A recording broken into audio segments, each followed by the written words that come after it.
Chapter 6.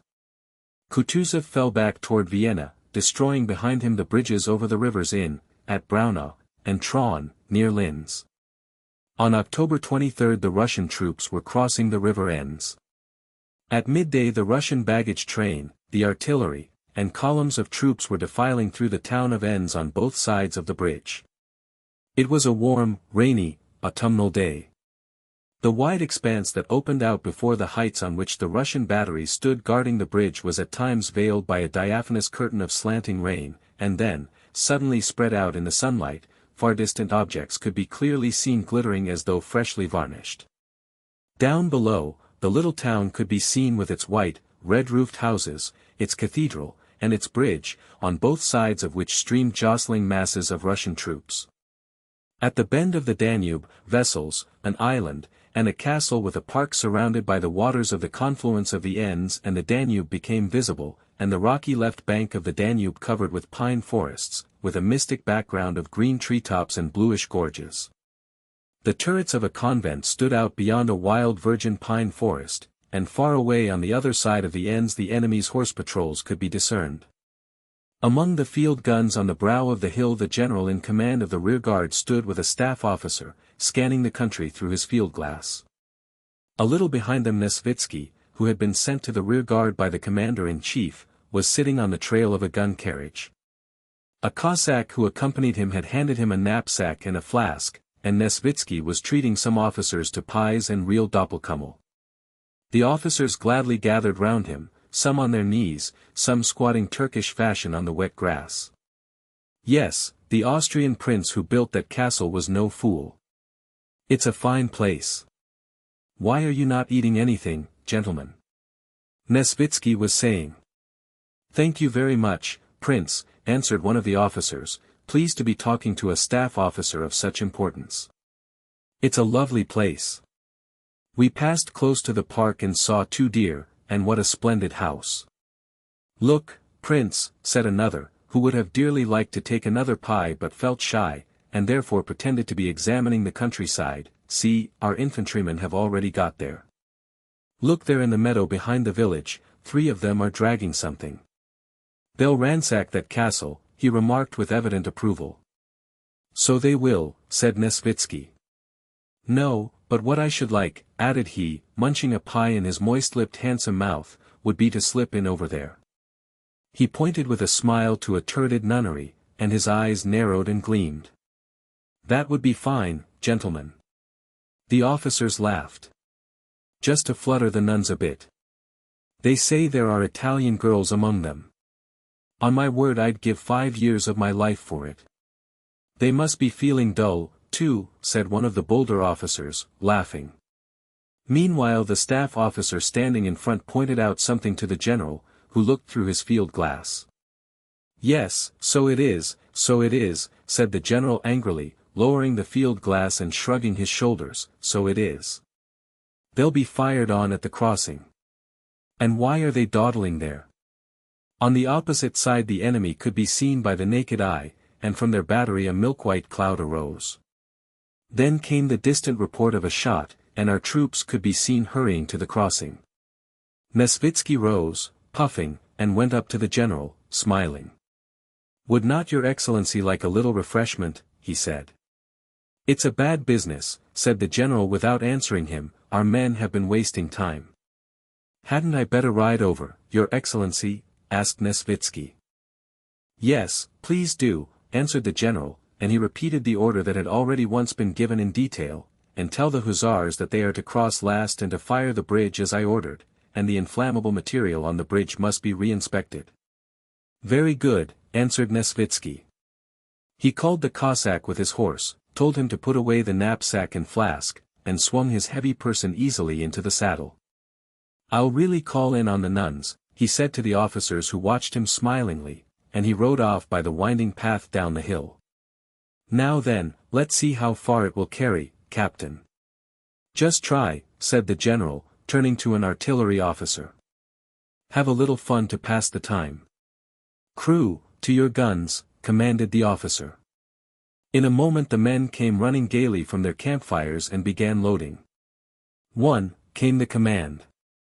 Number 1 jumped briskly aside. The gun rang out with a deafening metallic roar, and a whistling grenade flew above the heads of our troops below the hill and fell far short of the enemy, a little smoke showing the spot where it burst. The faces of officers and men brightened up at the sound. Everyone got up and began watching the movements of our troops below, as plainly visible as if but a stone's throw away, and the movements of the approaching enemy farther off. At the same instant the sun came fully out from behind the clouds, and the clear sound of the solitary shot and the brilliance of the bright sunshine merged in a single joyous and spirited impression. Chapter 7. 2 of the enemy's shots had already flown across the bridge, where there was a crush. Halfway across stood Prince Nesvitsky, who had alighted from his horse and whose big body was jammed against the railings. He looked back laughing to the Cossack who stood a few steps behind him holding 2 horses by their bridles. Each time Prince Nesvitsky tried to move on, soldiers and carts pushed him back again and pressed him against the railings, and all he could do was to smile. "What a fine fellow you are, friend," said the Cossack to a convoy soldier with a wagon, who was pressing on to the infantrymen who were crowded together close to his wheels and his horses. "What a fellow! You can't wait a moment.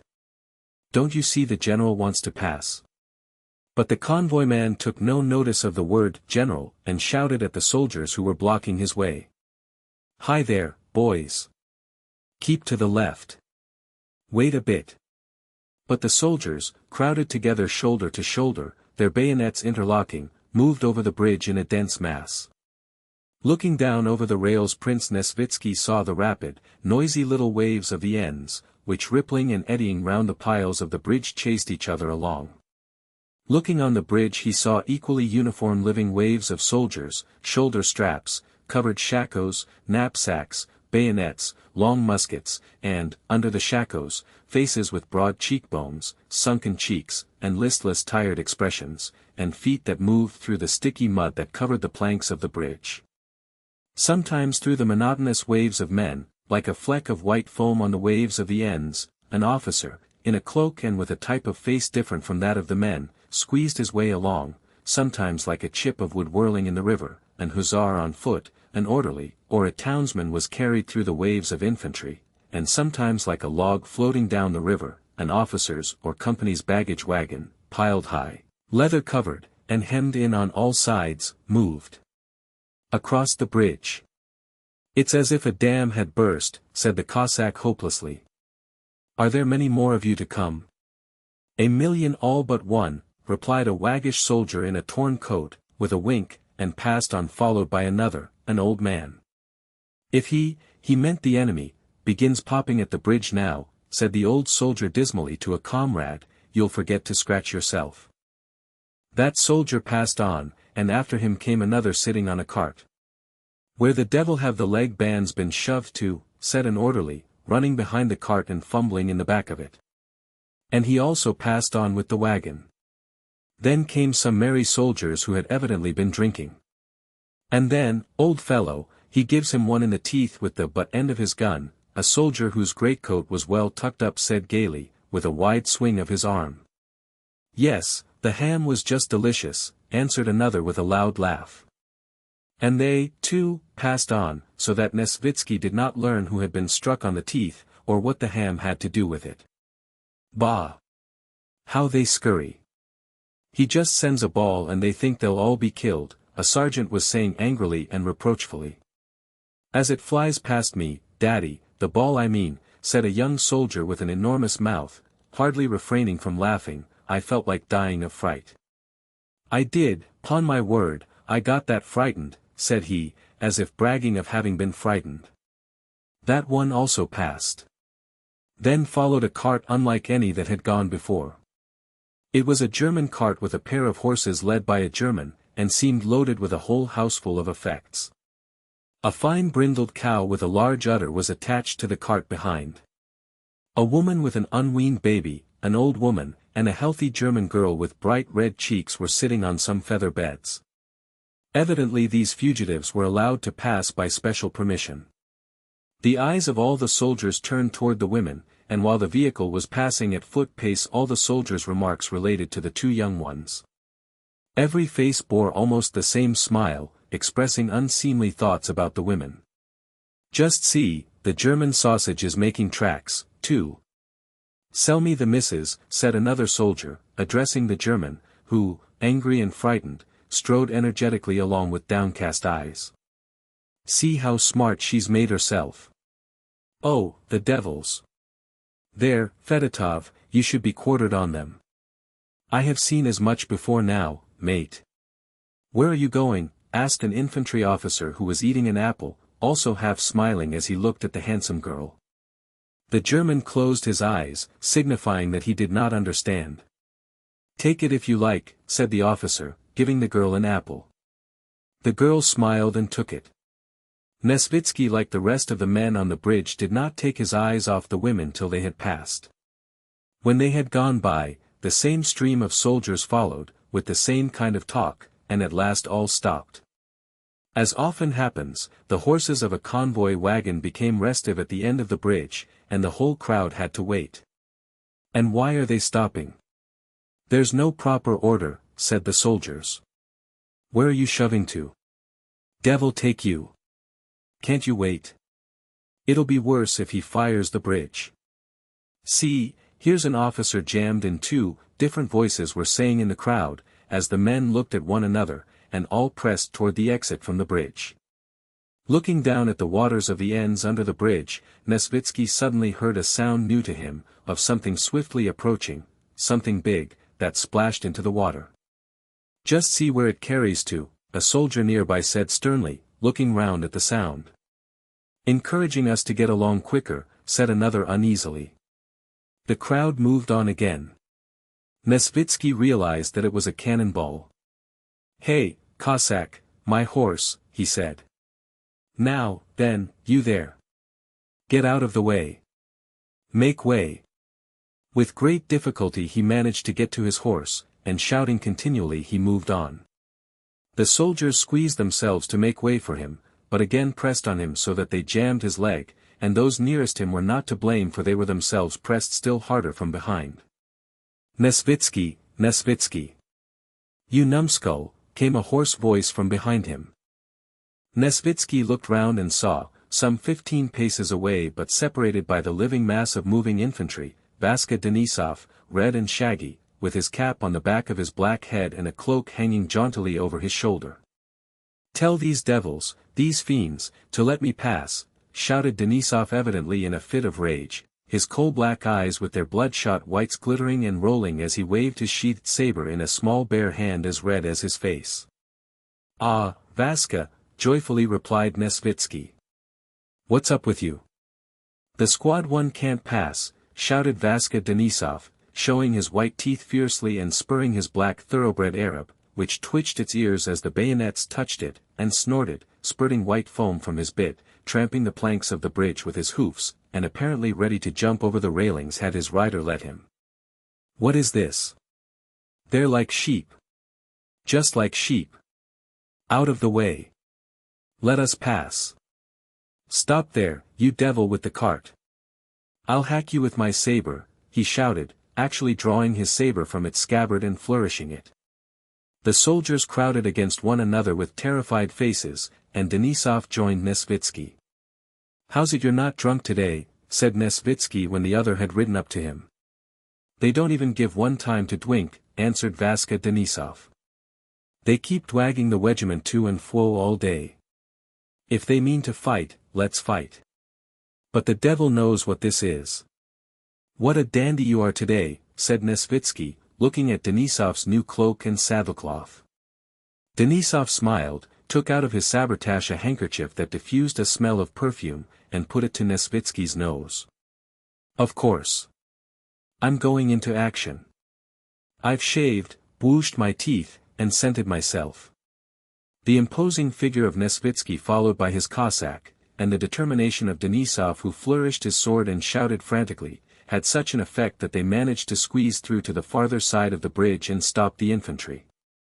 Beside the bridge Nesvitsky found the colonel to whom he had to deliver the order, and having done this he rode back. Having cleared the way, Denisov stopped at the end of the bridge. Carelessly holding in his stallion that was neighing and pawing the ground, eager to rejoin its fellows, he watched his squadron draw nearer. Then the clang of hoofs, as of several horses galloping, resounded on the planks of the bridge, and the squadron, officers in front and men four abreast, spread across the bridge and began to emerge on his side of it. The infantry who had been stopped crowded near the bridge in the trampled mud and gazed with that particular feeling of ill will, estrangement, and ridicule with which troops of different arms usually encounter one another at the clean, smart hussars who moved past them in regular order. "Smart lads! Only fit for a fair," said one. "What good are they? They're led about just for show," remarked another. "Don't kick up the dust, you infantry," jested an hussar whose prancing horse had splashed mud over some foot soldiers. "I'd like to put you on a 2 days' march with a knapsack. Your fine cords would soon get a bit rubbed," said an infantryman, wiping the mud off his face with his sleeve. "Perched up there, you're more like a bird than a man. There now, Zicken, they ought to put you on a horse." "You'd look fine," said a corporal, chaffing a thin little soldier who bent under the weight of his knapsack. "Take a stick between your legs, that'll suit you for a horse," the hussar shouted back. Chapter 8. The last of the infantry hurriedly crossed the bridge, squeezing together as they approached it as if passing through a funnel. At last the baggage wagons had all crossed, the crush was less, and the last battalion came onto the bridge. Only Denisov's squadron of hussars remained on the farther side of the bridge facing the enemy, who could be seen from the hill on the opposite bank but was not yet visible from the bridge, for the horizon as seen from the valley through which the river flowed was formed by the rising ground only half a mile away. At the foot of the hill lay wasteland over which a few groups of our Cossack scouts were moving. Suddenly on the road at the top of the high ground, artillery and troops in blue uniform were seen. These were the French. A group of Cossack scouts retired down the hill at a trot. All the officers and men of Denisov's squadron, though they tried to talk of other things and to look in other directions, thought only of what was there on the hilltop, and kept constantly looking at the patches appearing on the skyline, which they knew to be the enemy's troops. The weather had cleared again since noon and the sun was descending brightly upon the Danube and the dark hills around it. It was calm, and at intervals the bugle calls and the shouts of the enemy could be heard from the hill. There was no one now between the squadron and the enemy except a few scattered skirmishers. An empty space of some 700 yards was all that separated them. The enemy ceased firing, and that stern, threatening, inaccessible, and intangible line which separates two hostile armies was all the more clearly felt. One step beyond that boundary line which resembles the line dividing the living from the dead lies uncertainty, suffering, and death. And what is there? Who is there beyond that field, that tree, that roof lit up by the sun? No one knows, but one wants to know. You fear and yet long to cross that line, and know that sooner or later it must be crossed and you will have to find out what is there, just as you will inevitably have to learn what lies the other side of death. But you are strong, healthy, cheerful, and excited, and are surrounded by other such excitedly animated and healthy men. So thinks, or at any rate feels, anyone who comes in sight of the enemy, and that feeling gives a particular glamour and glad keenness of impression to everything that takes place at such moments. On the high ground where the enemy was, the smoke of a cannon rose, and a ball flew whistling over the heads of the hussar squadron. The officers who had been standing together rode off to their places. The hussars began carefully aligning their horses. Silence fell on the whole squadron. All were looking at the enemy in front and at the squadron commander, awaiting the word of command. A second and a third cannon ball flew past. Evidently they were firing at the hussars, but the balls with rapid rhythmic whistle flew over the heads of the horsemen and fell somewhere beyond them. The hussars did not look round, but at the sound of each shot, as at the word of command, the whole squadron with its rows of faces so alike yet so different, holding its breath while the ball flew past, rose in the stirrups and sank back again. The soldiers without turning their heads glanced at one another, curious to see their comrades' impression. Every face, from Denisov's to that of the bugler, showed one common expression of conflict, irritation, and excitement, around chin and mouth. The quartermaster frowned, looking at the soldiers as if threatening to punish them. Cadet Mironov ducked every time a ball flew past.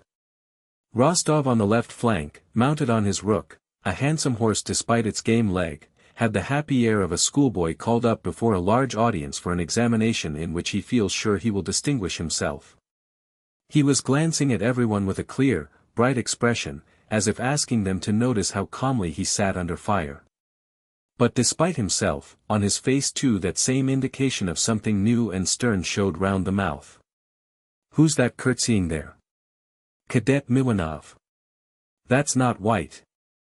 "Look at me," cried Denisov who, unable to keep still on one spot, kept turning his horse in front of the squadron. The black, hairy, snub-nosed face of Vaska Denisov, and his whole short sturdy figure with the sinewy hairy hand and stumpy fingers in which he held the hilt of his naked saber, looked just as it usually did, especially toward evening when he had emptied his second bottle. He was only redder than usual. With his shaggy head thrown back like birds when they drink, pressing his spurs mercilessly into the sides of his good horse, Bedouin, and sitting as though falling backwards in the saddle, he galloped to the other flank of the squadron and shouted in a hoarse voice to the men to look to their pistols. He rode up to Kirsten.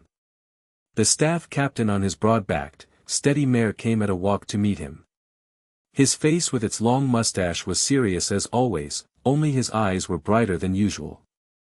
"Well, what about it?" said he to Denisov. "It won't come to a fight. You'll see, we shall retire." "The devil only knows what they're about," muttered Denisov. "Ah, Wostov," he cried noticing the cadet's bright face, "you've got it at last." And he smiled approvingly, evidently pleased with the cadet. Rostov felt perfectly happy. Just then the commander appeared on the bridge. Denisov galloped up to him. "Your Excellency! Let us attack them. I'll drive them off." "Attack indeed," said the colonel in a bored voice, puckering up his face as if driving off a troublesome fly. "And why are you stopping here? Don't you see the skirmishers are retreating? Lead the squadron back." The squadron crossed the bridge and drew out of range of fire without having lost a single man. The second squadron that had been in the front line followed them across and the last Cossacks quitted the farther side of the river. The two Pavlograd squadrons, having crossed the bridge, retired up the hill one after the other. Their colonel, Karl Bogdanich Schubert, came up to Denisov's squadron and rode at a foot-pace not far from Rostov, without taking any notice of him although they were now meeting for the first time since their encounter concerning Telianin. Rostov, feeling that he was at the front and in the power of a man toward whom he now admitted that he had been to blame, did not lift his eyes from the colonel's athletic back, his nape covered with light hair, and his red neck. It seemed to Rostov that Bogdanich was only pretending not to notice him, and that his whole aim now was to test the cadet's courage, so he drew himself up and looked around him merrily. Then it seemed to him that Bogdanich rode so near in order to show him his courage. Next he thought that his enemy would send the squadron on a desperate attack just to punish him, Rostov. Then he imagined how, after the attack, Bogdanich would come up to him as he lay wounded and would magnanimously extend the hand of reconciliation. The high-shouldered figure of Zherkov, familiar to the Pavlograds as he had but recently left their regiment, rode up to the colonel. After his dismissal from headquarters Zherkov had not remained in the regiment, saying he was not such a fool as to slave at the front when he could get more rewards by doing nothing on the staff, and had succeeded in attaching himself as an orderly officer to Prince Bagration. He now came to his former chief with an order from the commander of the rear guard. "Colonel," he said, addressing Rostov's enemy with an air of gloomy gravity and glancing round at his comrades, "there is an order to stop and fire the bridge." "An order to who?" asked the colonel morosely. "I don't myself know to who," replied the cornet in a serious tone, "but the prince told me to go and tell the colonel that the hussars must return quickly and fire the bridge." Zherkov was followed by an officer of the suite who rode up to the colonel of hussars with the same order. After him the stout Nesvitsky came galloping up on a Cossack horse that could scarcely carry his weight. "How's this, colonel?" he shouted as he approached. "I told you to fire the bridge, and now someone has gone and blundered. They are all beside themselves over there and one can't make anything out." The colonel deliberately stopped the regiment and turned to Nesvitsky. "You spoke to me of inflammable material," said he, but you said nothing about firing it. But, my dear sir, said Nesvitsky as he drew up, taking off his cap and smoothing his hair wet with perspiration with his plump hand, wasn't I telling you to fire the bridge, when inflammable material had been put in position? I am not your dear sir, Mr. Staff Officer, and you did not tell me to burn the bridge. I know the service, and it is my habit orders strictly to obey. You said the bridge would be burned, but who would burn it, I could not know by the Holy Spirit. Ah, that's always the way, said Nesvitsky with a wave of the hand. How did you get here, said he, turning to Zherkov. On the same business. But you are damp. Let me wring you out. You were saying, Mr. Staff Officer, continued the colonel in an offended tone. Colonel, interrupted the officer of the suite, you must be quick or the enemy will bring up his guns to use grapeshot. The colonel looked silently at the officer of the suite, at the stout staff officer, and at Zherkov, and he frowned. I will the bridge fire, he said in a solemn tone as if to announce that in spite of all the unpleasantness he had to endure he would still do the right thing. Striking his horse with his long muscular legs as if it were to blame for everything, the colonel moved forward and ordered the second squadron, that in which Rostov was serving under Denisov, to return to the bridge. There, it's just as I thought, said Rostov to himself. He wishes to test me. His heart contracted and the blood rushed to his face. Let him see whether I am a coward, he thought. Again on all the bright faces of the squadron the serious expression appeared that they had worn when under fire. Rostov watched his enemy, the colonel, closely, to find in his face confirmation of his own conjecture, but the colonel did not once glance at Rostov, and looked as he always did when at the front, solemn and stern. Then came the word of command. Look sharp. Look sharp, several voices repeated around him. Their sabers catching in the bridles and their spurs jingling, the hussars hastily dismounted, not knowing what they were to do. The men were crossing themselves. Rostov no longer looked at the colonel, he had no time. He was afraid of falling behind the hussars, so much afraid that his heart stood still. His hand trembled as he gave his horse into an orderly's charge, and he felt the blood rush to his heart with a thud. Denisov rode past him, leaning back and shouting something. Rostov saw nothing but the hussars running all around him, their spurs catching and their sabers clattering. Stretchers, shouted someone behind him. Rostov did not think what this call for stretchers meant, he ran on, trying only to be ahead of the others, but just at the bridge, not looking at the ground, he came on some sticky, trodden mud, stumbled, and fell on his hands. The others outstripped him. At Boss Sides, Captain, he heard the voice of the colonel, who, having ridden ahead, had pulled up his horse near the bridge, with a triumphant, cheerful face. Rostov wiping his muddy hands on his breeches looked at his enemy and was about to run on, thinking that the farther he went to the front the better. But Bogdanich, without looking at or recognizing Rostov, shouted to him. Who's that running on the middle of the bridge? To the right. Come back, cadet, he cried angrily, and turning to Denisov, who, showing off his courage, had ridden on to the planks of the bridge. Why run risks, Captain? You should dismount, he said. Oh, every bullet has its billet, answered Vaska Denisov, turning in his saddle. Meanwhile Nesvitsky, Zherkov, and the officer of the suite were standing together out of range of the shots, watching, now the small group of men with yellow shakos, dark green jackets braided with cord, and blue riding breeches, who were swarming near the bridge, and then at what was approaching in the distance from the opposite side, the blue uniforms and groups with horses, easily recognizable as artillery. Will they burn the bridge or not? Who'll get there first? Will they get there and fire the bridge or will the French get within grapeshot range and wipe them out?